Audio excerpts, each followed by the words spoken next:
Una de las leyendas urbanas que por desgracia se han tornado realidad más veces es la de drogadictos que ocultan las agujas que utilizan para drogarse en lugares estratégicos como asientos del cine o la arena de la playa. Maite se disponía a pasar un agradable día de playa con su familia. Los niños, al detenerse el coche en el parking que había a pocos metros del mar, salieron corriendo hacia la arena mientras ella y su marido bajaban del coche las bolsas de toallas, la pequeña nevera portátil donde llevaban las bebidas, la sombrilla y un par de bolsas más con los juguetes de los pequeños. Sin embargo, la armonía y la felicidad pronto se vio truncada cuando Sara, la más pequeña de la familia, empezó a llorar como loca mientras se sujetaba uno de sus pequeños piececitos con las manos. Maite y su marido corrieron de inmediato a su rescate, probablemente se habría cortado con algún cristal enterrado en la arena. Pero por desgracia todo era mucho peor de lo esperado.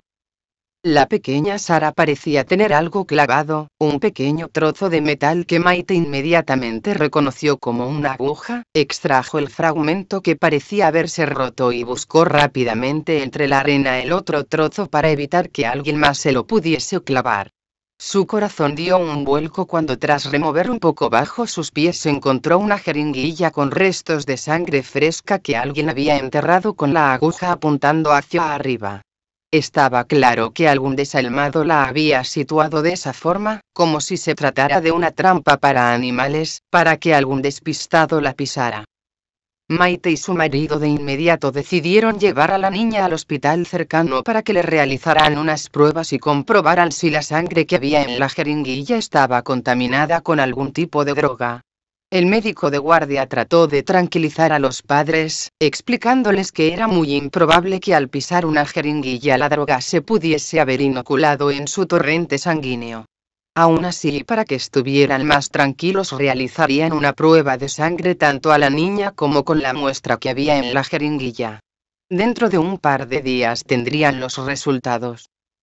Salvo por un poco de dolor en la planta del pie, Sara se recuperó tan rápido que sus padres prácticamente habían olvidado el suceso y cuando 2 días después recibieron una llamada del hospital se quedaron sorprendidos.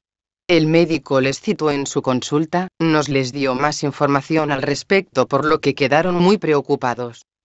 El doctor les pidió que se sentasen y les confirmó que en la sangre de la jeringuilla había un agente nocivo, heroína. Obviamente días después del incidente y sin haber sufrido la niña ningún percance, la droga no había causado ningún daño.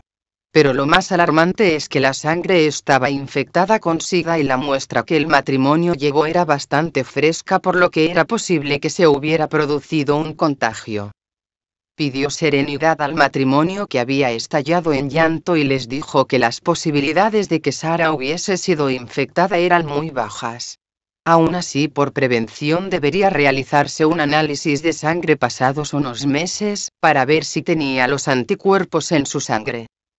Maite al llegar a casa empezó a buscar información en internet al respecto y quedó asustada al ver la cantidad de casos de contagio y de personas que se habían pinchado accidentalmente con una jeringuilla infectada.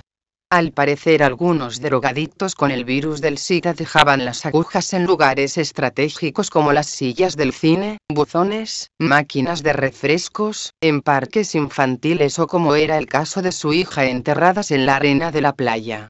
Lo hacían con la intención de contagiar a la mayor cantidad de gente posible sabiéndose desahuciados y con pocos años de vida.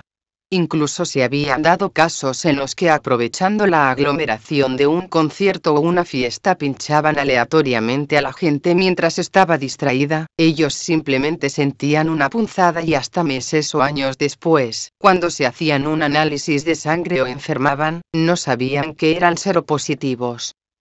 Aún así las posibilidades de contagiarse eran realmente bajas y había estudios en hospitales de Estados Unidos en los que se afirmaba que solo 15 entre 1000 personas que se habían cortado o pinchado con material quirúrgico contaminado habían contraído el virus. Maite se agarró como un clavo ardiendo esa estadística para tranquilizarse y aguantar los 3 meses que le había indicado el doctor que debían esperar para realizar la segunda prueba de sangre. Hacerla antes podría indicar un falso negativo. El tiempo transcurrió y Sara, que acababa de cumplir los 4 añitos, se realizó un segundo análisis. Los resultados no podían ser más devastadores. Había sido contagiada y debería vivir los pocos años que le quedarán de vida medicándose para ralentizar lo máximo posible la enfermedad y que ésta se agravase. En la actualidad se registran casos en todo el mundo. El gobierno se preocupa que puedan utilizar para ataques terroristas en plazas y escuela, poniendo o picando con agujas infestadas de sida. Se podría